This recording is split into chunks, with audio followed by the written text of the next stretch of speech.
Before the rise of kingdoms, before the world knew war, a vow was made, a vow that would echo through eternity. Love, sacrifice, power, and fate, woven together in one of the greatest stories ever told. This is not myth, this is history wrapped in divinity. The Mahabharata, where gods walked among men and men battled their own destiny. Every choice carried a curse, every truth hid a secret, and every war began long before the first arrow was fired. Welcome to the divine library, where ancient voices whisper again, and timeless stories awaken once more. Greatest war in ancient history, a war that would claim millions of lives and reshape an entire civilization, began not on a battlefield, but with a promise made by a lovesick king to a ferryman's daughter. What if the bloodline of heroes, the dynasty that would rule the known world, was cursed from its very inception? And what if the gods themselves had orchestrated this entire catastrophe, using human ambition and desire as mere instruments in a cosmic plan? This is not a simple tale of good versus evil. This is the Mahabharata, the story of how a family destroyed itself, how brothers became enemies, and how the price of a throne became the lives of an entire generation. But to understand the war, we must first understand the curse. And to understand the curse, we must go back to where it all began, to a king who loved too deeply, and a promise that would doom his descendants. Welcome to episode 1 of the Mahabharata. Today, we uncover the foundation of destiny itself. The Mahabharata is not just an epic, it is the longest poem ever written by humanity. With over 100,000 verses and nearly 1.8 million words, it dwarfs the Iliad and the Odyssey combined by a factor of 10. It is history, mythology, philosophy, and prophecy woven into a single narrative that has captivated the Indian subcontinent for over 2 millennia. But here's what makes this epic truly remarkable. Every character believes they are righteous. Every decision seems justified in the moment. Every tragedy is the result not of evil but of human nature colliding with cosmic law. There are no simple villains here, only people making choices, and those choices rippling forward through generations until they become unstoppable tidal waves of consequence. Our story takes place in Hastinapura, the jewel city of the Kuru dynasty, situated in what is now northern India. This is an age of kingdoms and emperors, of warrior codes and sacred vows, where a man's word is more binding than chains, and where honor can be both a shield and a noose. But before we meet the warriors whose names will echo through history, before the Pandavas and Kauravas, before Krishna and Arjuna, before Draupadi and Bhishma, we must understand how this royal family became trapped in a web of destiny they could never escape. And that web begins with 2 men, a king named Shantanu, and his son who would make the most terrible vow ever spoken. King Shantanu was a ruler blessed by fate itself. Handsome, powerful, just, and beloved by his people, he seemed to lack nothing. His kingdom prospered, his armies were undefeated, and his reputation for righteousness spread across the land. But Shantanu had a weakness. He fell in love easily and deeply and without reservation. One day, while hunting along the banks of the sacred river Ganges, Shantanu encountered a woman of such extraordinary beauty that he stood frozen, unable to speak or move. She seemed to shimmer with an otherworldly radiance, her presence commanding the very air around her. This was Ganga, the river goddess herself, though Shantanu did not know it yet. He approached her, and with all the poetry his royal education could muster, he declared his love and asked her to marry him. Ganga looked at this king with eyes that had witnessed the flow of time itself, and she smiled, but her smile held secrets that would take years to unfold. "I will marry you, King Shantanu," she said, "but on one condition: you must never question my actions, no matter what I do. You must never interfere with my decisions, never ask me why I do what I do.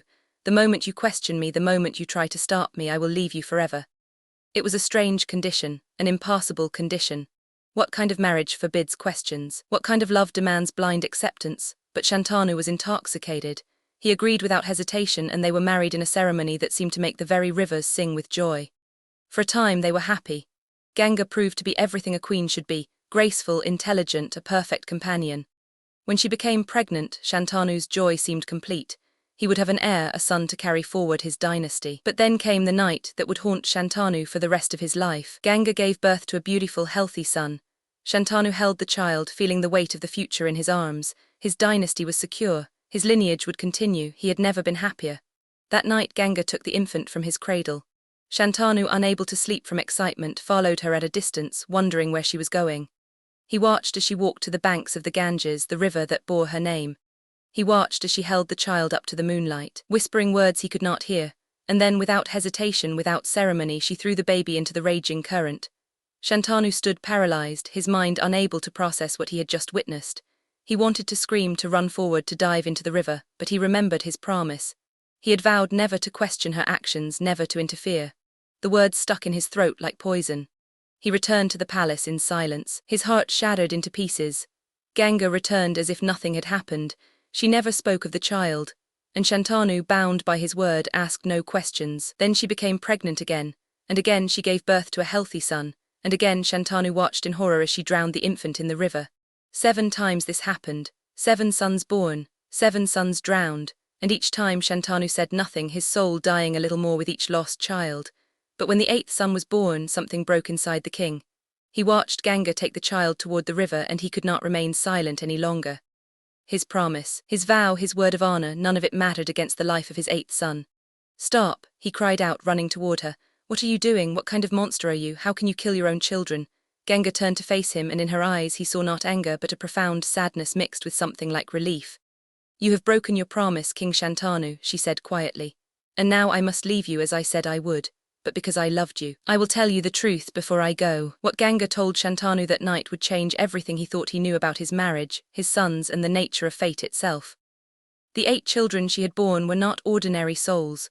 They were the Vasus, celestial beings, powerful gods who dwelt in the heavens, but they had been cursed.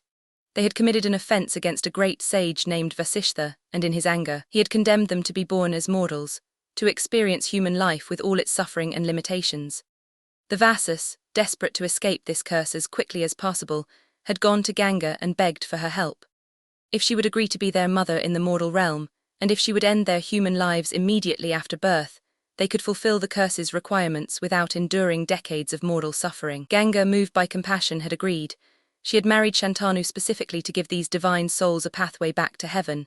Each drowning was not murder, it was mercy. It was liberation, but there was an exception. One of the Vasus, named Dayau, had been the leader in the offense against Vasishtha. His punishment was more severe. He was condemned to live a full human life, to experience all the joys and sorrows, all the conflicts and consequences that come with mortal existence. His 8th child, Ganga said, holding the infant close, is Dayau. He must live. He will become a man of extraordinary power and virtue, but he will also suffer in ways that gods cannot imagine. He will make choices that will echo through generations. And because of your love for me, because you broke your word to save him, I will raise him myself. I will train him in all the arts of war and wisdom, and when he is ready I will return him to you." With those words, Ganga walked into the river and disappeared, taking the child with her. Shantanu fell to his knees on the riverbank alone. He had saved his son's life, but at the cost of his wife, his happiness, and his understanding of the world. Years passed. Shantanu ruled his kingdom, but the joy had gone out of him. He performed his duties, but his heart remained by that riverbank, wondering about the son he had saved but never known. 16 years later, Shantanu was hunting by the Ganges, the same river where he had lost everything. As he rode along the bank, he witnessed something impassable. The river had stopped flowing. Where there should have been a rushing current, there was only a trickle. It was as if someone had built an invisible dam across the mighty Ganges itself. Shantanu rode upstream, trying to find the source of this miracle, and what he found took his breath away. A young man no more than 16 or 17 years old stood in the middle of the river. He held a bow and he was firing arrows so fast they formed a wall, a barrier that held back the entire river's flow. His technique was flawless. His power was godlike. This was no ordinary archer. This was not even an ordinary warrior. As Shantanu watched in amazement, the young man lowered his bow and the river began to flow again. The youth turned and his eyes met Shantanu's. In that moment the king knew. He didn't know how he knew, but he was certain. "Who are you?" Shantanu called out, though his heart already whispered the answer. The young man smiled and Ganga materialized beside him, looking exactly as she had 16 years before, beautiful, ageless and sad. "This is your son," she said. "His name is Devavrata. I have trained him in all the celestial weapons, in all the arts of war and peace, in all the knowledge that gods possess. He is skilled beyond any mortal warrior. He is wise beyond his years. He is yours now." Shantanu dismounted and walked toward his son, tears streaming down his face. He embraced Devavrata, feeling the strength in those young arms, seeing the intelligence in those eyes. This was his heir. This was his future. This was the son who would carry forward his dynasty. Ganga watched the reunion, and then, as was her nature, she faded back into the river, leaving father and son together at last. Shantanu brought Devavrata back to Hastinapura in triumph. The kingdom rejoiced at the return of their prince. Devavrata was everything a crown prince should be: strong, wise, skilled, and righteous. He learned the ways of the kingdom quickly. He won the hearts of the people. He proved himself in council and in combat. Shantanu's heart, broken for so long, finally began to heal. The king formally declared Devavrata as his heir, the crown prince who would one day rule Hastinapura. The future seemed secure. The dynasty would continue. Everything was falling into place. But fate had other plans, and those plans began with a smile from a ferryman's daughter. Several years passed in peace and prosperity. Devavrata grew into manhood, becoming more remarkable with each passing season. But Shantanu, though he had his son, felt the loneliness that comes to men who have loved and lost. The palace seemed empty despite its crowded halls. His bed was cold despite its royal comforts. One day, while traveling through his kingdom, Shantanu caught a scent on the wind that stopped him in his tracks. It was a fragrance unlike anything he had encountered, sweet, intoxicating, impossible to ignore. He followed the scent like a man possessed, and it led him to the banks of the Yamuna River where he found its source. A young woman was tending to her father's ferry. She was beautiful, but it was not her beauty that had captivated Shantanu. It was that extraordinary fragrance that emanated from her very being. This was Satyavati, daughter of a humble fisherman chief. What Shantanu didn't know was that Satyavati's fragrance was no accident of nature. She had been blessed by a sage, transformed from a girl who once reeked of fish into a maiden whose very presence was like a garden in bloom. But that transformation had come at a price, a secret that she guarded carefully. Shantanu approached her, and once again he felt that familiar overwhelming rush of desire and need. He was a king, powerful and wealthy, but in that moment, he was simply a lonely man who wanted to stop being lonely. He went to Satyavati's father, the ferryman chief named Dashraj, and asked for his daughter's hand in marriage. Dashraj looked at this king, this powerful ruler who could take whatever he wanted by force if he chose, and he saw an opportunity. A chance to elevate his family from fishermen to royalty. But he also saw a problem. Devavrata, I am honored by your proposal, your majesty, Dashraj said carefully. My daughter would be blessed to be your queen, but I must think of her future and the future of any children she might bear you. Shantanu nodded, expecting some discussion of dowry or ceremony, but what came next stunned him into silence. You already have a son, Dashraj continued.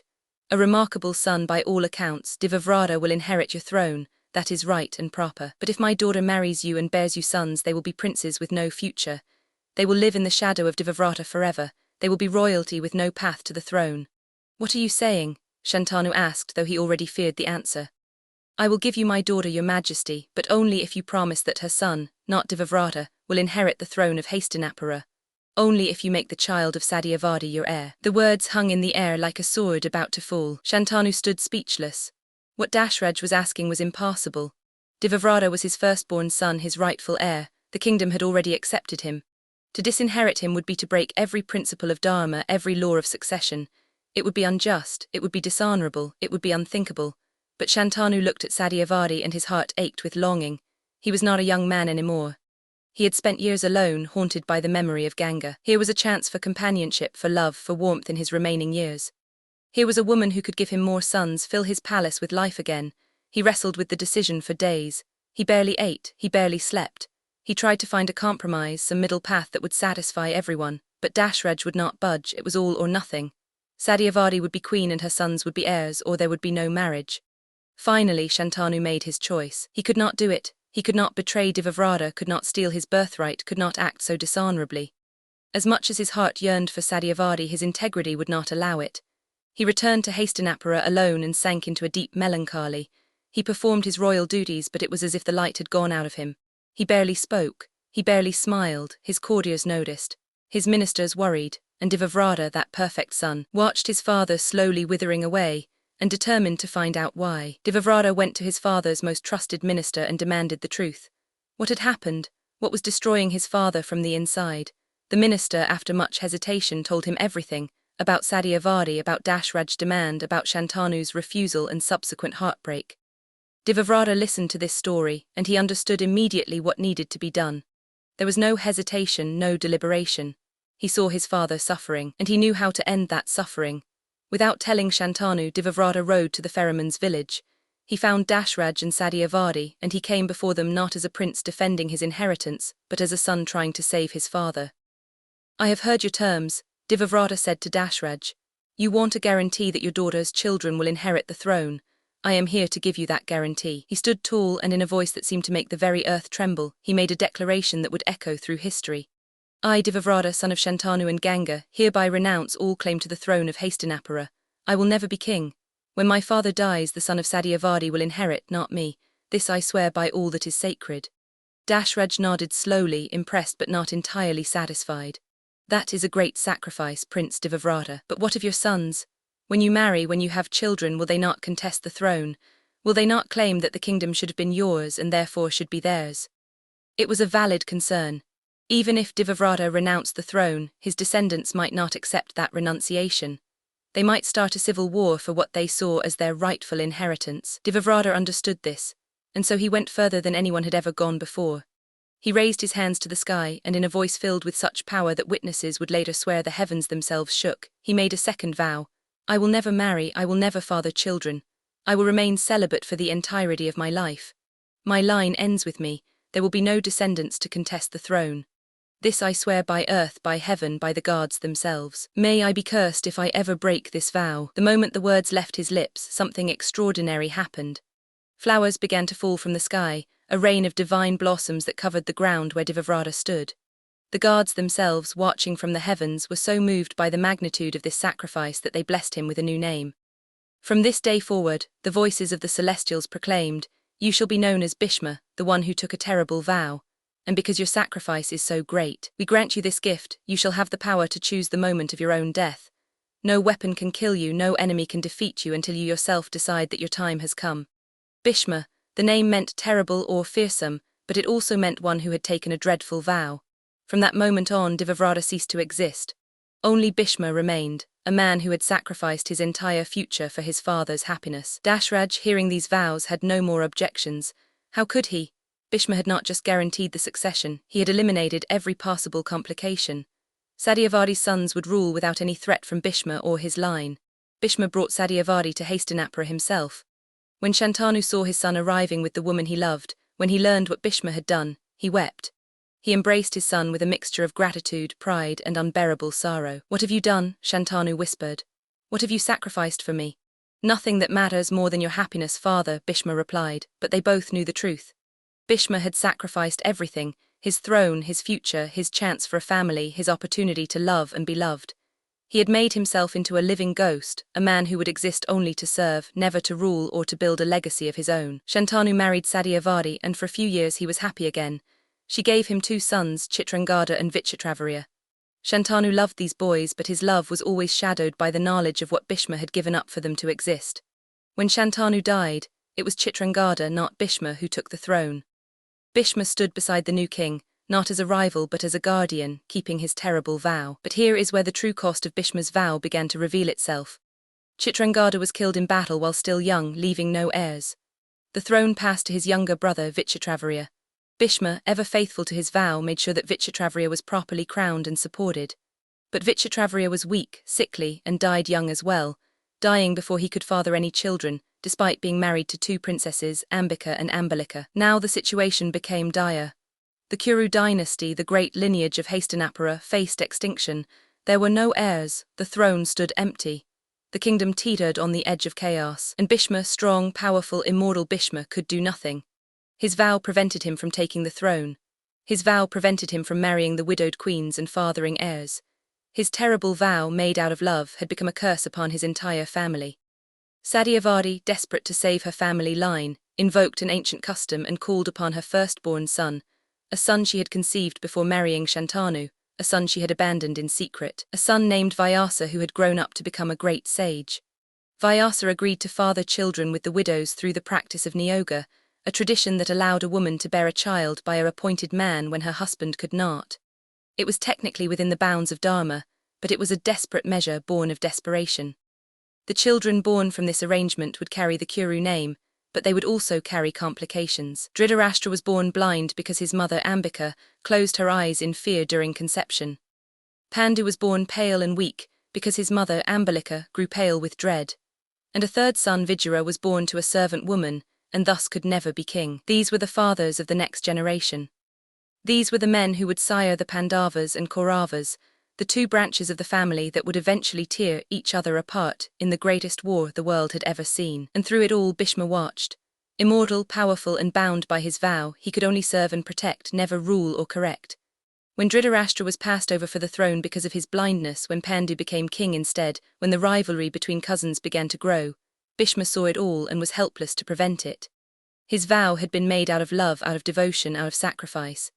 But that same vow had created a power vacuum, a succession crisis, and a family structure so compromised that conflict became inevitable.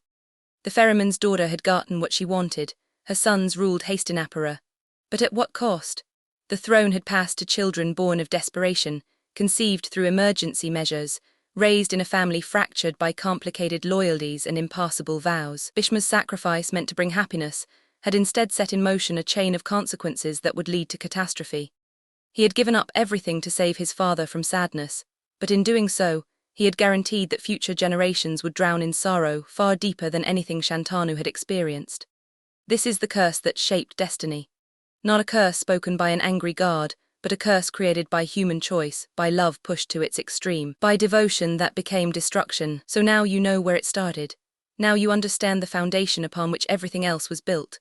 The Mahabharata is not just a story about a war between cousins. It is a story about how choices echo forward through time, how the consequences of one generation become the chains that bind the next. Bhishma made his vow out of love, and that vow became a cage. Shantanu accepted that sacrifice out of loneliness, and that acceptance created instability. Satyavati secured her son's future, and that security planted the seeds of insecurity for generations to come.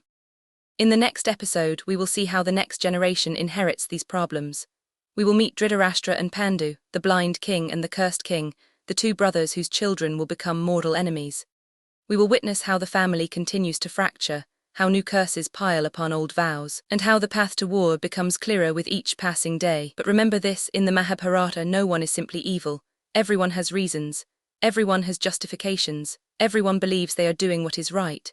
And that is what makes this story so devastating, because when everyone is certain of their righteousness, when everyone is bound by honor and duty and love, the collision becomes not just inevitable but catastrophic.